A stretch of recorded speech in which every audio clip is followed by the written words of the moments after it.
En esta sección quisiera compartir algunas declaraciones de los pioneros adventistas, incluyendo a Elena G. de White, sobre el santuario celestial.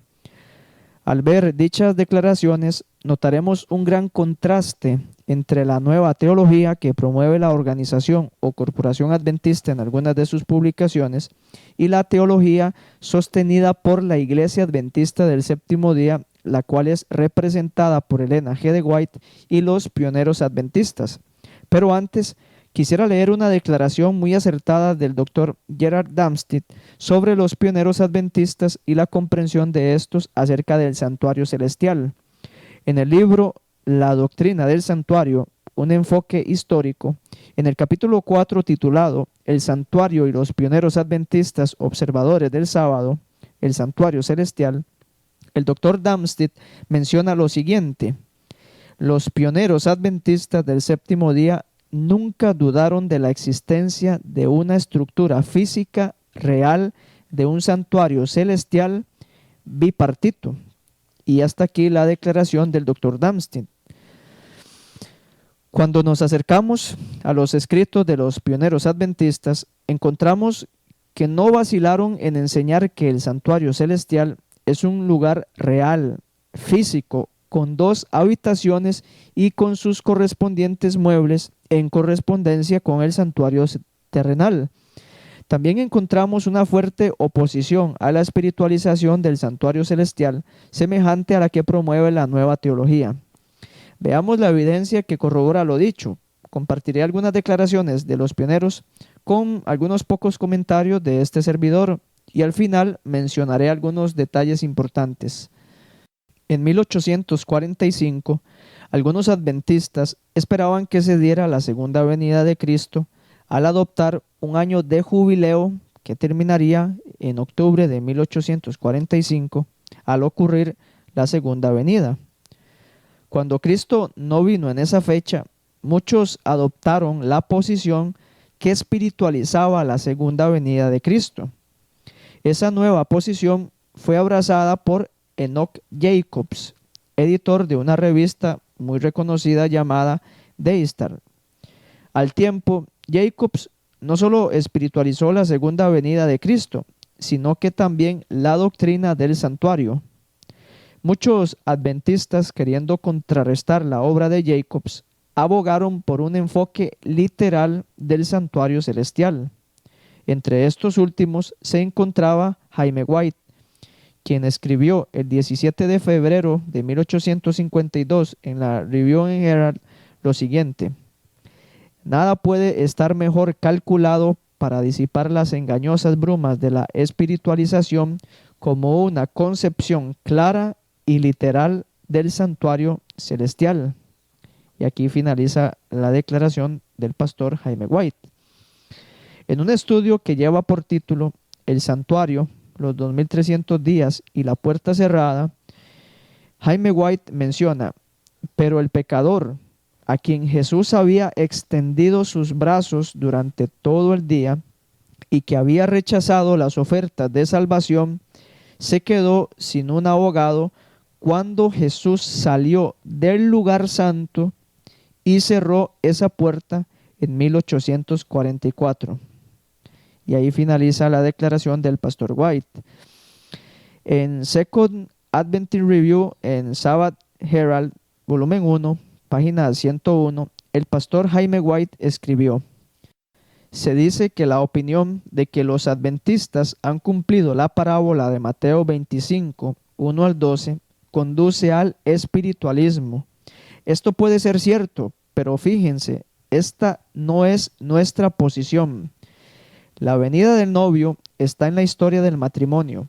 Nuestra posición es que ha tenido lugar un cambio en la posición y obra de nuestro sumo sacerdote literal en el santuario literal en el cielo, que debe compararse con la venida del novio en el matrimonio. Este punto de vista es una salvaguardia perfecta contra el espiritismo. No solo creemos en un Jesús literal, que es un ministro del santuario, sino que también creemos que el santuario es literal. Y más, cuando Juan dice que vio uno como el Hijo del Hombre en medio de los 7 candeleros, es decir, en el lugar santo. No sabemos cómo hacer que el candelero sea espiritual y el Hijo del Hombre literal. Por lo tanto, creemos que ambos son literales y que Juan vio a Jesús mientras era un ministro en el lugar santo. Juan también tuvo una visión de otra parte del santuario, visión que se aplica al tiempo del sonar del séptimo ángel. Él dice: el templo de Dios fue abierto en el cielo y se vio en su templo el arca de su testamento. Apocalipsis 11:19. Además, el tabernáculo del testimonio fue abierto en el cielo. Capítulo 15, verso 5. Siendo este un evento que tendrá lugar bajo el sonido del séptimo ángel, no podría cumplirse en ningún otro momento que no sea al final de los 2300 días. El Santísimo, que contenía el arca de los 10 mandamientos, se abrió para que nuestro gran sumo sacerdote entrara para hacer expiación por la purificación del santuario. Si nos tomamos la libertad de decir que no hay un arca literal que contenga los 10 mandamientos en el cielo, podemos dar un paso más y negar la ciudad literal y al Hijo de Dios literal. Ciertamente los adventistas no deben elegir el punto de vista espiritual en lugar del que hemos presentado. No vemos un término medio que tomar. Y aquí finaliza la declaración del pastor White. Urias Smith, en una obra titulada Mirando a Jesús, en las páginas 116 y 117, escribió: ¿dónde está ahora nuestro sacerdote? En el cielo. ¿Dónde está ahora nuestro santuario? En el cielo. ¿Es el santuario celestial un santuario literal? Tan literal como el sacerdote, nuestro Señor Jesucristo, que ministra en él. Ciertamente debe ser evidente para todos que el gran original del cual Moisés copió cuando hizo el santuario para su tiempo, aparece en estas escrituras. El santuario de la dispensación mosaica fue simplemente copiado del santuario de esta dispensación. El sacerdocio de esa dispensación fue copiado del sacerdocio de esta dispensación. Esa dispensación y todos sus servicios deben su existencia enteramente a esta dispensación. Eso se dio en referencia a esto. Fue diseñado simplemente para presentar esto. Pero alguien puede decir: esto suena muy bien como argumento, aunque posiblemente haya algún error en las premisas o conclusiones. Pero si alguien solo hubiera estado en el cielo y hubiera visto este santuario allí, entonces podríamos creer que hay un santuario allí que es el santuario de esta dispensación. ¿Aceptará el testimonio de alguien así? Lo tendrás. Juan fue llevado al cielo en visión y se le mostraron cosas en él, y claramente nos ha dicho algunas de las cosas que vio allí. Allí vio un templo, al que llama templo de Dios, y era el santuario, porque tenía muebles que pertenecían únicamente al santuario. Apocalipsis 11:19. Vio 7 lámparas de fuego ardiendo delante del trono. Apocalipsis 4:5. Aquí se ve el antitipo del candelero de oro del santuario terrenal con sus 7 brazos. Vio imagen y texto, un altar de incienso, incensario de oro y mucho incienso, todo lo cual pertenecía exclusivamente al santuario. Apocalipsis 8:3. Y el templo de Dios fue abierto en el cielo, y se vio en su templo el arca de su testamento. Apocalipsis 11:19. ¿Qué era el arca? Un instrumento del santuario y nada más, para ser visto en el lugar santísimo y en ningún otro lugar. Así Juan contempló el santuario en el cielo y nos dio una descripción de él y las piezas esenciales de su mobiliario. ¿Y qué más necesitamos? Moisés dice que hizo el santuario según un modelo que se le mostró. Pablo dice claramente que ese modelo era el verdadero santuario y que ahora está en el cielo. Y Juan completa la evidencia diciendo que lo vio allí. ¿Cómo podría el testimonio ser más completo? ¿Qué otro tipo de evidencia existente sería posible presentar? Sería superfluo preguntarle a cualquiera que acepte la Biblia como la palabra de Dios si cree estas declaraciones de profetas y apóstoles sobre este tema. Ciertamente debe creer en ellos mientras profese confianza en las Escrituras. Y hasta aquí la declaración del pastor Urias Smith.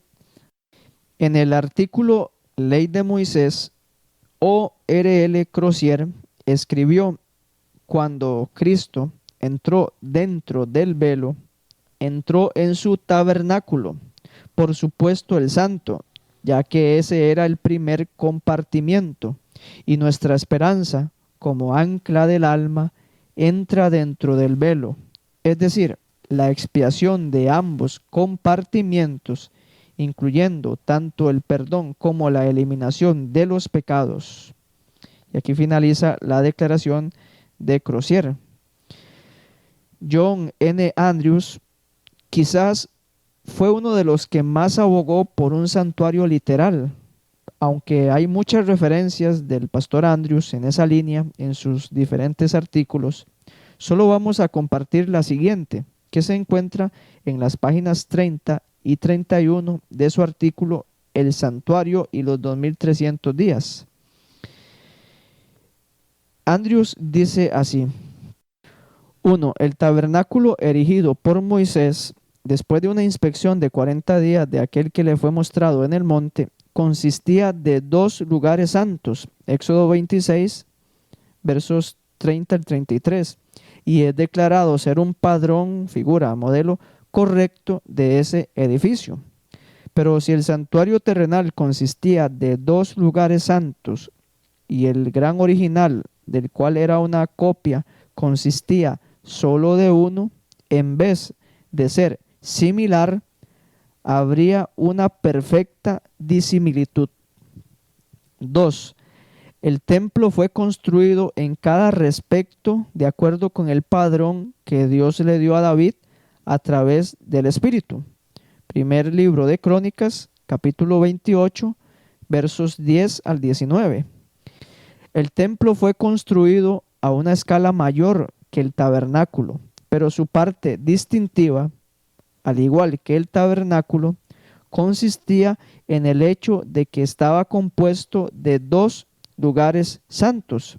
Primer libro de Reyes, capítulo 6, y segundo libro de Crónicas, capítulo 3. Esta es una clara prueba que el tabernáculo celestial contiene lo mismo. 3. Pablo declara claramente que los lugares santos, en plural, hechos con manos, son figuras, en plural, del verdadero. Y el tabernáculo y sus muebles son padrones de las cosas en los cielos. Hebreos 9, 23 y 24. Esta es una evidencia directa de que en el mayor y más perfecto tabernáculo hay 2 lugares santos, tal como en la figura, ejemplo o padrón. 4. El apóstol usa la palabra santos, plural, al hablar del santuario celestial. La expresión santísimo en Hebreos 9:8 y 10:19 ha sido supuesta por algunos como para probar que Cristo comenzó su ministerio en el lugar santísimo después de su ascensión. Pero la expresión no es agia agión, santo de los santos, como aparece en el capítulo 9, verso 3, sino que es simplemente agión, santos.